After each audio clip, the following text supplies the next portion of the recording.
Si vous rêvez, vous vous voyez dans un deuil, ou toi-même tu es dans un cercueil, on est en train de te pleurer. Tu participes dans un deuil, dans un enterrement où tu parles avec tes parents ou tes frères qui sont morts. C'est un rêve de l'esprit de mort. Et il faut prier pour détruire et annuler cela. Si vous rêvez que vous perdez votre robe de mariage, elle est tachetée, elle est brûlée, elle est déchirée. La bague qui est perdue, l'album de mariage brûlé. Ça veut dire que votre mariage, si vous êtes marié, va se solder en divorce. Et il faut prier sérieusement pour annuler cela. Et si vous n'êtes pas marié, ça veut dire qu'on va vous retenir dans le célibat. Si vous rêvez avant votre mariage, votre conjoint devient petit alors qu'il est grand.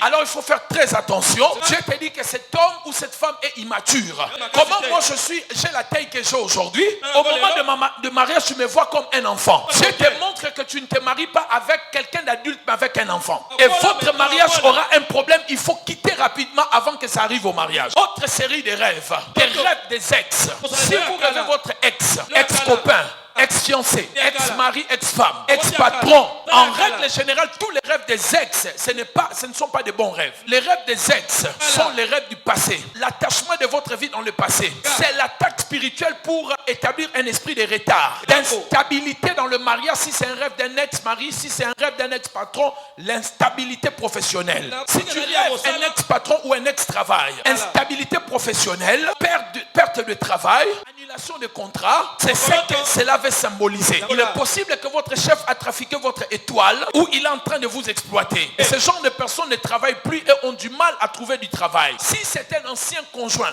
vous étiez marié, ça veut dire que si vous le rêvez, il y aura des problèmes, des troubles et d'avancement sérieux dans votre mariage. Si c'est votre petit copain ou votre fiancé que vous rêvez, vous devez comprendre que l'engagement du passé n'est pas encore brisé. Il y a encore une alliance entre vous et cette personne-là. C'est pour cela que vous la voyez encore dans vos rêves. Vous devez briser cela. Je vous ai parlé de premier rapport sexuel. Ça fait entrer des partenaires dans l'alliance de premier partenaire. L'alliance de sang. Et si vous rêvez toujours votre premier partenaire qui vous a défloré, ou un homme, la première femme que vous avez connue, il faut briser l'alliance du premier partenaire. Ça veut dire qu'il y a une alliance spirituelle qui n'est pas encore vaincue. Alors faites attention. Il y a d'autres personnes.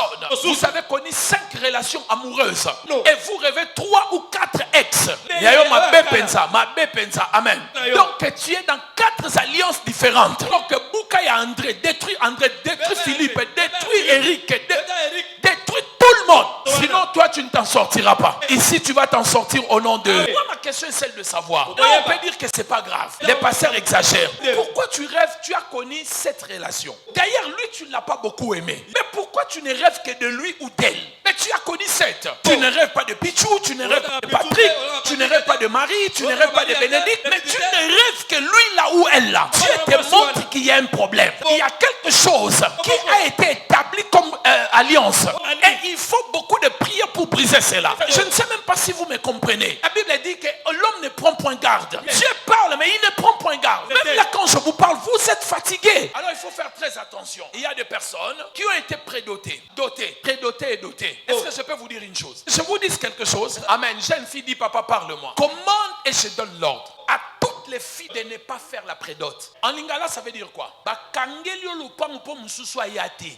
Bongo soyo mutuana baliote nene bakanga lupangu wana e kanga mape libela. Olaninga malam. La plupart de prédotes de kanga lupangu là, amen, ça aboutit à la prédote et ça s'arrête là. L'homme va partir et vous laisse dans cette prédote là. Il lui garde ton argent. Viens voir mes parents, ne donne rien jusqu'à ce que tu vas donner la dot. La prédote là, elle est dangereuse, mes bien-aimés. Je connais beaucoup de filles qui en sont victimes. Je l'ai dit littéralement, on a fermé la parcelle. Et depuis que la parcelle est fermée, c'est comme si on a fermé les mariages.